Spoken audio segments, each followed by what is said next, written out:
Hello guys, नमस्ते and सेवारो सबैजनालाई हजुरहरूलाई मेरो ब्लगमा स्वागत गर्दछु। आजको ब्लग चाहिँ मैले के ल्याएर आएको छु भने मैले आज बिहानदेखि बेलुकासम्म के गरेँ भनेर हजुरहरूलाई देखाउन गइरहेको छु। हजुरहरूले अन्तिमसम्म हेरेर माया गरिदिनुहुन्छ भन्ने आशा गरेको छु।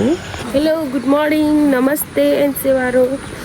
आज चाहिँ म बिहान उठेर फ्रेस भएर खाजा नखाइकन खेततिर लाग्न आँटेँ। खेतमा चाहिँ के छ भने घरदेखि तल्लोपट्टि हामीले करेसा बारी बनाउने भनेर झारहरू खनेर उखाल्नुपर्ने छ। हेर्न सक्नुहुन्छ यस्तो छ हालत।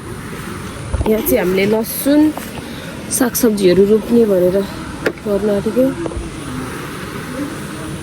अस्ति यति गरिसक्यो, यति अब यति यहाँ पनि यति गरेँ, अब यति गर्नु बाँकी छ। खोर्सानी हेर्नु,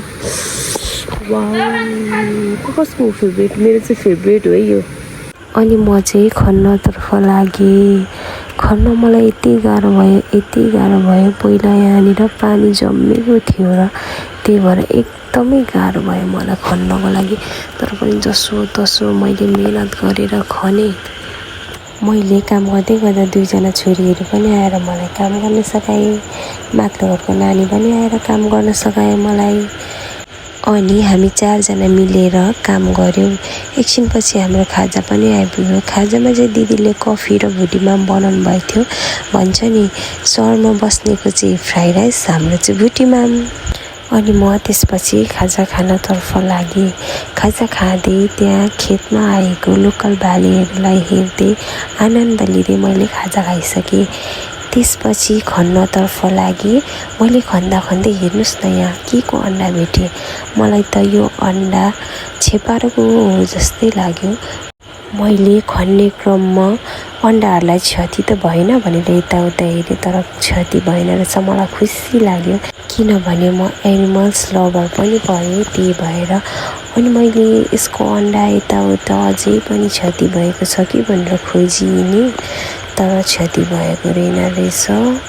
त्यसपछि मैले एकछिनपछि अर्कै ठाउँमा यसलाई गाडेर सुरक्षितसँग राखिदिन्छु भनेर अर्कै ठाउँमा खनेर यसको अन्डालाई मैले गाडेर राखिदिएको छु। अनि मैले गिन्ती गरेँ कतिवटा रहेछ भने गिन्ती गर्दा 8वटा रहेछ। मैले यसलाई सुरक्षितसँग गाडेर राखिदिएको छु। अनि म फेरि खन्नतर्फ लागेँ। एकछिनपछि त बाबा र मम्मी पनि आएर मलाई काम सघाउन थाल्नुभयो। बाबाले मैले खनेको ठाउँमा मलो सार्न थाल्नुभयो। मम्मीले चाहिँ मैले उखालेको झारहरूलाई फ्याल्न सहयोग गर्नुभयो। एकछिनपछि त छोरीहरू पनि आएर फेरि काम सघाउन थाल्यो। खेतमा त हेर्नु न, काम सघाउने त कति धेरै हो, कति धेरै। बाबाले ओसार्नु भएको मललाई त कुखुराहरूले पनि छराउन मद्दत गर्दैछ। वाउ, मलाई त्यो देखेर त एकदमै खुसी लाग्यो। सबैजना मिलेर काम गर्दा त एकदमै आनन्द पनि। अझै मौसमले पनि कति धेरै साथ दिएको, घाम पनि कम लागेको यो गर्मी मौसममा। फाइनली गाइज यहाँ चाहिँ खनेर सकिएको छ। बल्ल सकायो गाइज। त्यसपछि हामी दिनभरि रेस्ट गरेर बेलुका घाम अस्ताएपछि फेरि मैले घर वरिपरि गमला सारेर सफा गर्ने भनेर निर्णय गरेर छोरीहरूसँग काम गर्दै भिडियो पनि खिचिदेऊ भनेको त जेठी छोरीले त के बनाएछ। मैले जस्तो बनाएँ त्यस्तै प्रस्तुत गरेँ। त्यसपछि मेरो भिडियो बनाइदिने चाहिँ जेठी छोरी के बनायो खोइ। मैले त यता मेरो पनि भिडियो बनाइदियो भने फुलहरू पनि देखाऊ है भनेको त छोरीले त सबै आन्द्रा भुँडी केलाउँदै सबै देखाएछ। अझ माथिल्लो साइडको देखाइसकेपछि पनि तल्लो साइडमा गएर सबै फुलहरू देखाएछ। हाम्रो घरमा चाहिँ खासै राम्रो फुलहरू छैन। हजुरहरूलाई कुन फुलहरू रोप्दाखेरि चाहिँ राम्रो हुन्छ भनेर थाहा छ तपाईँहरूले कमेन्टमा भनिदिन पनि सक्नुहुनेछ। आजको मेरो बिहानदेखिको बेलुकासम्मको मेहनत हेर्नु न, वाउ कति धेरै हो क्या। म कति धेरै मेहनती छु हेर्नुहोस् त, कति धेरै मेहनती छु म। सायद तपाईँहरू पनि हुनु नला त्यति धेरै मेहनती, मलाई त्यस्तै लाग्छ। म यति धेरै मेहनती छु, यति धेरै मेहनती छु, कति धेरै मेहनती छु भनेर त हजुरहरूले पनि मेरो भिडियो हेरेर भन्न सक्नुहुनेछ।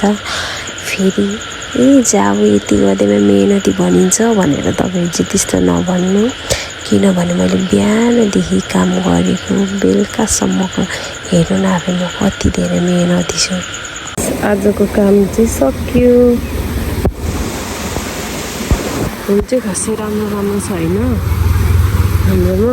हजुरहरूले मेरो ब्लग अन्तिमसम्म हेरिदिनु भएकोमा धेरै धेरै धन्यवाद दिन चाहन्छु र अरू दिनहरूको ब्लग पनि हेरिदिनुहुन्छ भन्ने आशा गर्दै bye bye, take care, love you.